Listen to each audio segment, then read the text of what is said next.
अ, अच्छा, तमाम दर्शक ये भी जानना चाहते हैं क्योंकि पवन सिंह जी से मिलना बहुत एक देखा जाए तो असंभव ही है। आप जुड़ जुड़ कैसे गए उनसे? आपका मिलन कैसे हो गया? क्योंकि हर एक मंच पे आप ही देखते हैं दिखे जाते हैं। पवन जी से हम आज से नहीं जुड़े हैं। हाँ, हम बहुत पवन जी उस समय छोटे थे। बचपन से? हाँ, माने बहुत छोटे थे तब से जुड़े हैं। लेकिन ज़्यादातर हम गढ़ा महोत्सव, क्योंकि हम तो इस क्षेत्र के आदमी थे नहीं, हम तो मूलतः ही हिंदी उर्दू के राइटर थे। जी। हम तो कविता गज़ल गीत लिखा करते थे। जब 2001 में पहली बार गढ़ा महोत्सव हुआ, हाँ, तो वहाँ गोपाल राय ने जिस संचालक को बुलाया था, वो संचालक शायद नहीं आया अच्छा, और हम गए थे एज ए गेस्ट देखने।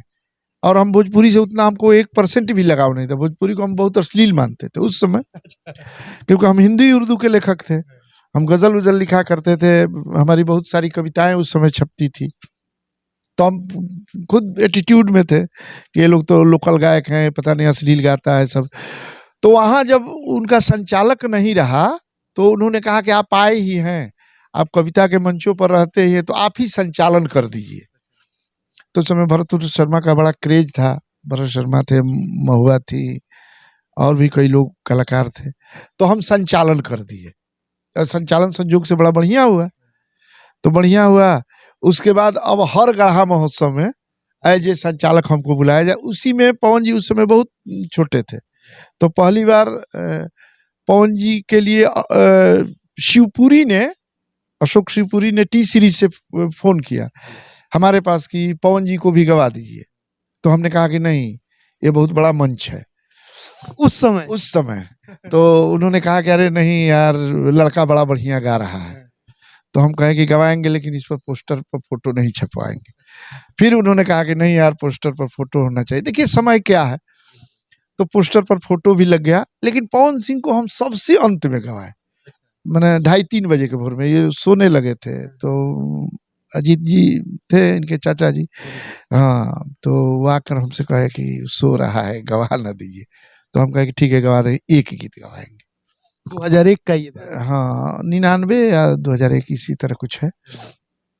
लेकिन इस आदमी को तो जाना था कहाँ लेवल पर। तो संबंध बहुत पहले से है, ऐसा नहीं है। बाद में तो फिर हम लोग चाचा भतीजा का संबंध हो गया।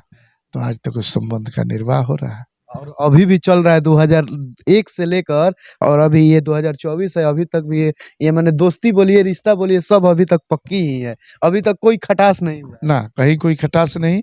अगर हम किसी बात के लिए बुरा भी मान जाए, तो वो आदमी जानता है कि सामने वाले को कैसे मनाया जाता है या सामने वाले को कैसे ट्रीट किया जाता है। ठीक। कई बार हमसे लोग कहे कि पवन जी कभी कभी मंच पर बोल देते हैं कि "ए, जिद्दी बेटा इधर आओ"। कभी कभी कई लोग हमसे, यहाँ भी जो लोग वीडियो वीडियो देखते हैं, तो अरे यार पवन सिंह आपको बोल दिया है कि जिद्दी बेटा इधर। भाई उसमें बहुत बड़ा अपनापन होता है? लेकिन पाँव भी तो वो छूता है। ये क्यों नहीं आप मानते? लाखों लोगों के सामने मंच पर आकर बेचारा पाँव छू देता है। तो वो एक अलग ब्रांड है यार।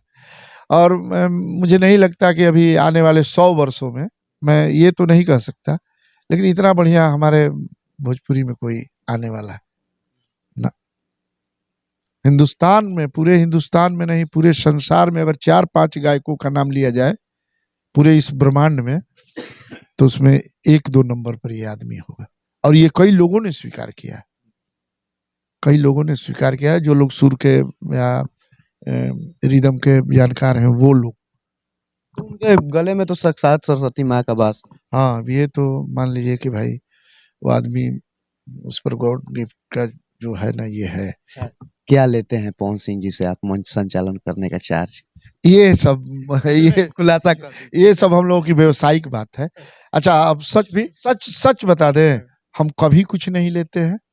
जितना जरूरत है वो बोलते हैं कि जितना जरूरत है आप ले लो। उसमें कोई मेरा रेट फिक्स नहीं है। पैसा रखा हुआ है, मान ली 10 लाख 20 लाख रखा हुआ है, 2-4-5। लेकिन एक बात है, हम जितना लोग से पूछे हैं, चाहे पवन सिंह जी के साथ गाना गाने वाली गायिका हो, चाहे उनके गीत लिखने वाले गीतकार साहब हो, सब लोग यही बोलते हैं कि हम लोग मांगते नहीं है, लेकिन मुंह मांगा मिल जाता है। नहीं, वो जैसे मान लीजिए हम लोग 2-4 प्रोग्राम किए, 10-20-50 लाख रुपया रखा हुआ है। हाँ, जिद्दी चचा चाहे काका कितना पैसा की जरूरत ले ला, अब आप अपने से ले लो उसमें से। ये नहीं, इस आदमी के पास पैसे क्या कमी है? अपना ले लीजिए, कोई रेट उट नहीं है। अच्छा, सब दीपक जी आई हैं, सबको समझने वाले, किसको क्या जरूरत है उतना वो सब। इसीलिए वो परिवार म्यूजिशियन से लेके हम लोगों से लेके और भी जो सह कलाकार हैं, देखिए किसी से संबंध नहीं बिगड़ा आज तक। सही में अभी तक भी देखा जाए तो वही लोग हैं आज तक जुड़े हुए हैं। वही नहीं, मित्र मंडली में भी देख लीजिए, जो लोग पुराने मित्र थे, चाहे वो स्कूल के पढ़ने वाले हो, कॉलेज वाले हो, या स्ट्रगल टाइम के हो, आज भी वो लोग जुड़े हुए हैं। आज भी मतलब आज भी सारे लोग जुड़े हुए हैं। जब से टिकट वापस किए हैं तब से बातचीत हुआ है कि नहीं पवन सिंह? ना कई बार बात हुआ। क्या बोले कि अब कहाँ से लड़ेंगे? नहीं ऐसा नहीं, कहाँ से क्या मतलब, चुनाव लड़ेंगे, चुनाव ये तो अपने फेसबुक आईडी से ही हाँ ना, चुनाव लड़ेंगे, हम लोगों से बात होती रहती है। तो माँ का सपना हाँ, बोले नहीं कि उस आदमी के पास विजन है, उस आदमी के पास सोच जो है फॉरवर्ड है, तो चुनाव लड़ने से तो कोई नहीं रोक सकता। चुनाव लड़ना ही है, और पार्टी टिकट देगी, और 3-4 जगह में जहाँ से टिकट मिल जाए, आरा छपरा बक्सर। आरा छपरा बक्सर कहीं से मिल जाए। हम तो चाहते हैं कि बक्सर से लड़ते तो हम लोगों के लिए ज्यादा सुविधा हो।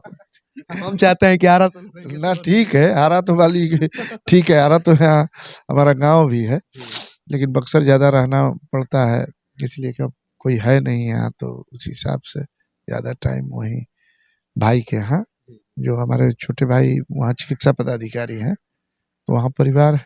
अच्छा, एक चाहेंगे कि कविता जो मंच पे बोलते हैं, एक लाइन हमारे दर्शक के बीच बोल दीजिए, जो शायर बोलते हैं आप। नहीं बस तो शायर होली का टाइम है, तो होली के लिए ही छोटा छोटा 2 शेर सुना देते हैं कि बुढ़वा जाके बार कटौलस फागुन आइल का हो, बुढ़वा जाके बार कटौलस फागुन आइल का हो, बुढ़िया पट्टी छटौलस फागुन आइल का हो, अब बदरा के बदरी पिठियौलस फागुन आइल का हो, आ खटिया चौथी टांग उठौलस फागुन आइल का हो। और हमारे भोजपुरी में बड़ा महीन मजाक किया जाता है भोजपुरी में, होली का टाइम आता है तो, कि हम तोहरे हैं हमार तू बुरा न मानो होली है, हम तोहरे हैं हमार तू बुरा न मानो होली है, हम जीजा हैं सार तू बुरा न मानो होली है, आ जब से फागुन बाइल मन रहता पितराइल, चिखवा द नया अचार तू बुरा न मानो होली है। फिर से होली की ढेर सारी शुभकामनाएं, और आपके चैनल जितने लोग देख रहे हैं उनको भी होली की शुभकामनाएं, और आपके चैनल को भी मैं और आप लोगों को भी साधुवाद और धन्यवाद। एक चाहेंगे कि पवन सिंह जी जब मंच पे आते हैं उस समय आप स्वागत में जो बोलते हैं वो हमारे दर्शक के बीच थोड़ा बोल दीजिए। आप बोलते हैं, आपको बोलने का अंदाज का दीवाना हम हैं, क्योंकि हम सुनते हैं और देखते भी हैं। वो शेर अक्सर उनके लिए हम बोलते हैं कि खौफ खौफ समंदर का, खौफ समंदर का और हवाओं की रवानी दे दे, खौफ समंदर का और हवाओं की रवानी दे दे, दुश्मन का सर कलम करे तलवार में वह पानी दे दे, और बेटा चाहे जैसा भी दे पवन सिंह जैसी जवानी दे दे। चलिए, तो और क्या कुछ कहा जाए। आप लोग क्या सोचते हैं इस वीडियो के माध्यम से अपना राय कमेंट बॉक्स में जरूर दीजिएगा। और जयप्रकाश भैया हैं, बहुत ही माने हम लोग तो जब भी मिलते हैं, चाहे जब भी बात होता है, तो एक बड़ भाई और छोटे भाई का प्यार मिलता है। तो आप लोग क्या सोचते हैं अपना राय कमेंट बॉक्स में जरूर दीजिएगा, और वीडियो को ज़्यादा से ज़्यादा शेयर कीजिए, लाइक कीजिए, कमेंट कीजिए, और देखते रहिए प्रगति न्यूज़ लाइव। मिलते हैं किसी और वीडियो के साथ, तब तक के लिए धन्यवाद।